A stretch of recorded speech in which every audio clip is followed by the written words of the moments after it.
जीवित परमेश्वर प्रभु यीशु मसीह के नाम में हमारे सभी मसीह भाई बहनों को जय मसीह की। प्रियो, परमेश्वर के हाथों में अपने आप को समर्पित कर दें। इस सुंदर सी सुबह में परमेश्वर अपने वचन के माध्यम से हमसे बात करना चाहते हैं। हम तमाम बीते समय के लिए प्रभु को धन्यवाद दें। कभी किसी उपकार को हम भूले नहीं। प्रियो, आज का वचन हमसे क्या बात करना चाहता है हम देखेंगे। पहला राजा उसका 2 अध्याय 1 पद से लेकर 3 पद तक आप अपने घरों में बाइबल में देख सकते हैं, पढ़ सकते हैं। इसके बाद दूसरा वचन है पहला राजा 3 अध्याय 5 पद से लेकर 15 पद तक आप अपने अपने घरों में अच्छी तरह से पढ़ सकते हैं। प्रियो, मैं सिर्फ 2 पदों को पढ़ूंगी। पहला राजा 3 उसका 5 और 9 पद मैं पढ़ूंगी। यहाँ पर इस प्रकार से लिखा हुआ है, गिबोन में यहोवा ने रात को स्वप्न के द्वारा सुलेमान को दर्शन देकर कहा, जो कुछ तू चाहे कि मैं तुझे दूं वह मांग। 9वें वचन में लिखा हुआ है, तू अपने दास को अपनी प्रजा का न्याय करने के लिए समझने की ऐसी शक्ति दे कि मैं भले बुरे को परख सकूं, क्योंकि कौन ऐसा है कि तेरी इतनी बड़ी प्रजा का न्याय कर सके। प्रियो, हम सभी लोग जानते हैं दाऊद के बारे में, सुलेमान के बारे में। वचन हमें हर दिन बात करने के लिए अवसर देता है कि हम वचन के माध्यम से परमेश्वर से बात करें।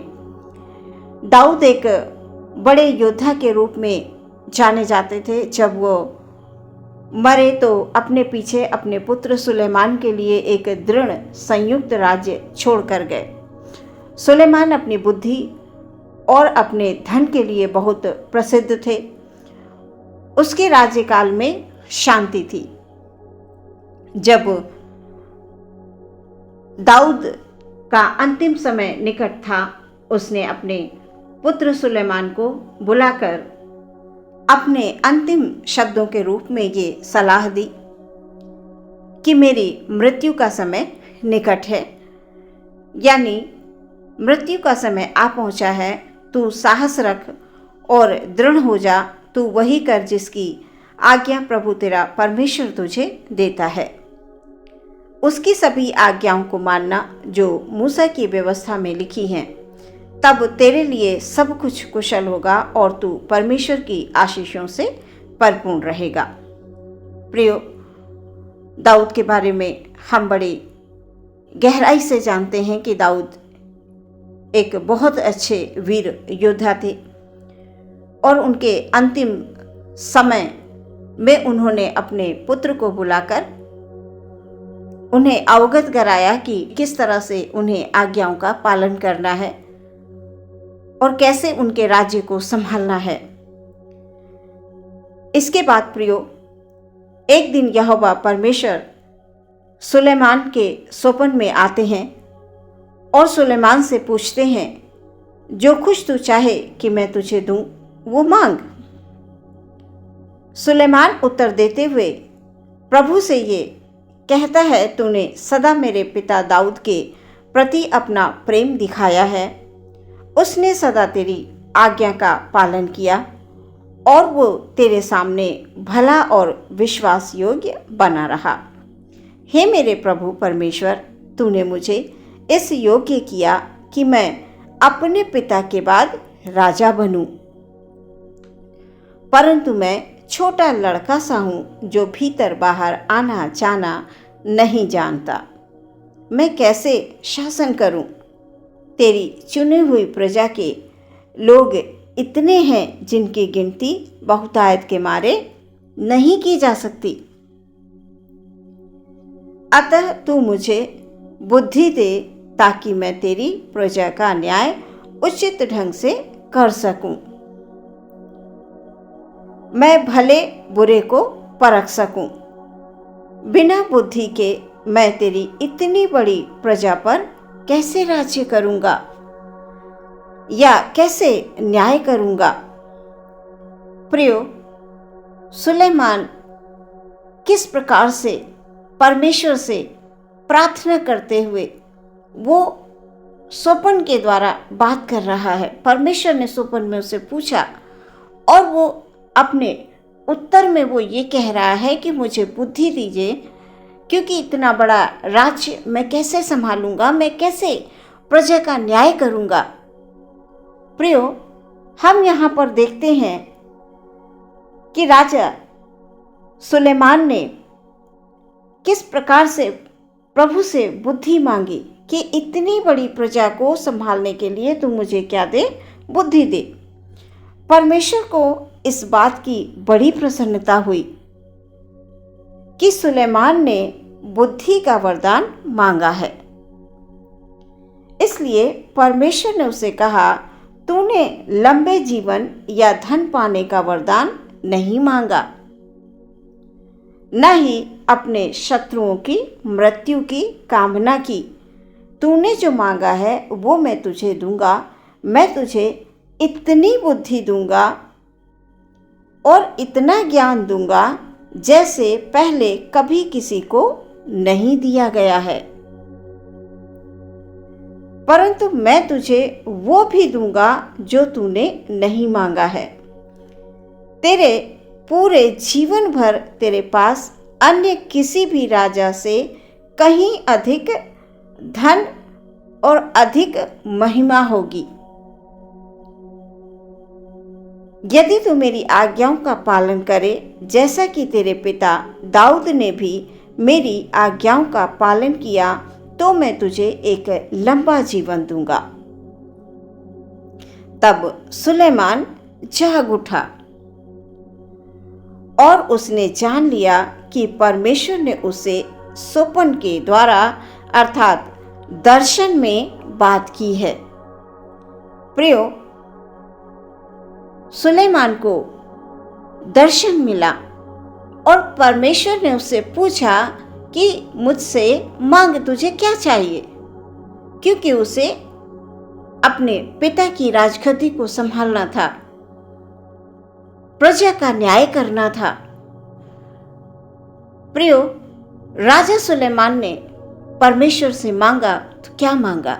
बुद्धि मांगी, समझ मांगी, ज्ञान मांगी और परमेश्वर ने उसे दिया भी। प्रियो, परमेश्वर यही चाहते हैं कि हम भी परमेश्वर को प्रथम स्थान दें, वचनों का मनन करें, प्रार्थना करें, विनती करें, उसके चरणों में आए, नित्य प्रतिदिन हम उसे धन्यवाद दें। और वो हमसे कुछ नहीं चाहते हैं और हम प्रार्थना में परमेश्वर से मांगें। प्रियो, हम प्रार्थना में परमेश्वर से क्या मांगते हैं? प्रार्थनाएं हमारी कैसी होती हैं? प्रार्थनाएं हमारी वचन के अनुसार हों। जिस प्रकार सुलेमान राजा को परमेश्वर ने दर्शन में कहा, मांग, जो कुछ तुझे चाहिए वो मांग। आज प्रभु आपको भी दर्शन देते हैं, आपसे भी पूछते हैं, बस आप समझ नहीं पाते हैं। प्रभु आपसे कहते हैं कि मांगो, मुंह पसारो, मैं उसे भर दूंगा। सो हम संसार की चीजों को, संसार की वस्तुओं को ना मांगकर हम प्रभु से आत्मिक वरदान मांगे। प्रियो, आत्मिक वरदान, आत्मा में बढ़ोतरी मांगे, क्योंकि सुलेमान ने सिर्फ बुद्धि और समझ मांगी अपनी प्रजा का न्याय करने के लिए।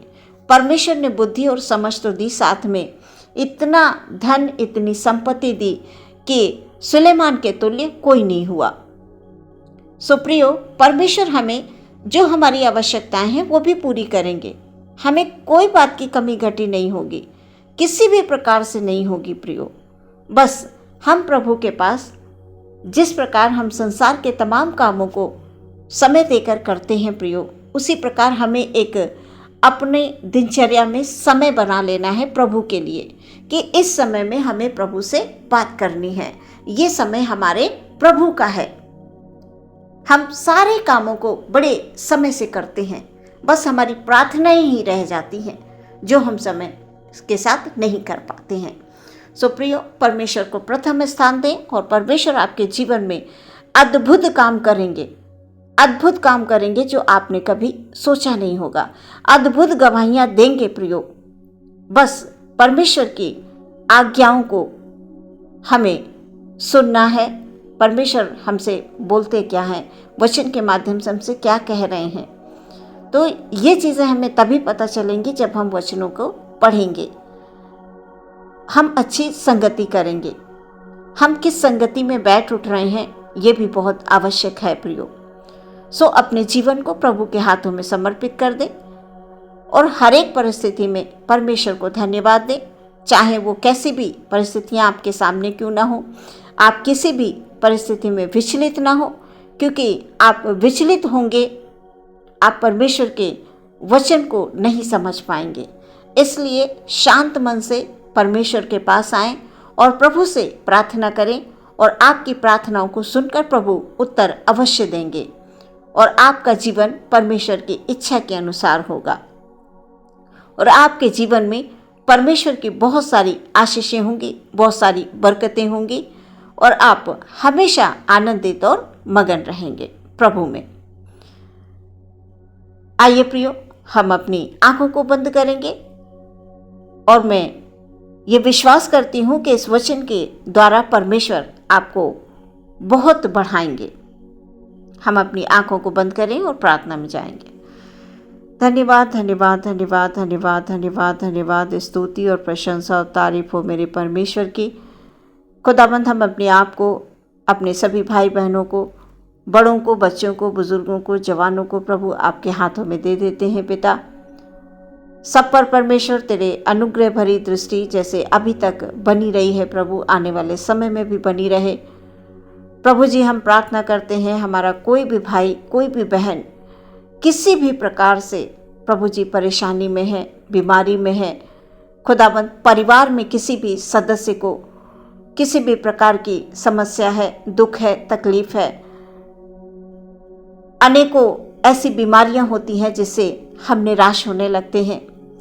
पिता, उन सभी लोगों को आपके हाथों में समर्पित करते हैं और प्रार्थना करते हैं पिता, परिवार के उन तमाम लोगों के लिए खुदाबंद जो बीमारी की अवस्था में है प्रभु, खुदाबंद आप उन्हें अपने शिफा भरे छेदे हुए हाथ को बढ़ाकर उन्हें चंगाई बख्शें खुदाबंद, ताकि परमेश्वर खुदाबंद यीशु मसीह, हालेलुया, वो एक गवाह बनकर प्रभु जी खड़े हो सके। खुदाबंद, तूने हमारी सारी बीमारियों को अपने ऊपर उठा लिया है प्रभु। डॉक्टर्स चाहे जवाब दे दें, लेकिन हमारी आस तो हमारे परमेश्वर से है। तू असंभव को संभव करने वाला परमेश्वर है। तू अंधों को आंखें देने वाला परमेश्वर है, लंगड़ों को चलाने वाला परमेश्वर है, कोढ़ियों को शुद्ध करने वाला परमेश्वर है। खुदाबंद, जिसने भी तुझे पुकारा परमेश्वर, तूने सच में उनकी पुकार को सुनकर उन्हें उत्तर दिया और चंगाई बख्शी।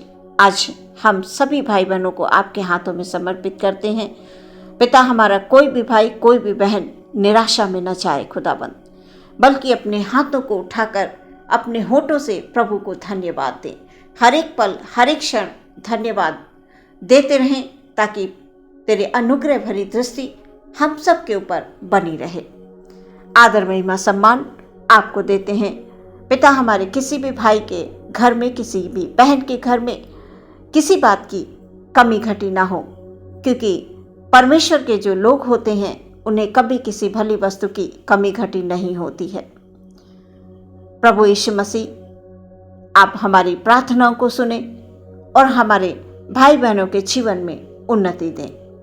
प्रार्थना विश्वास के साथ यीशु के नाम से मांगते हैं, सुने और ग्रहण करें पिता, आमीन।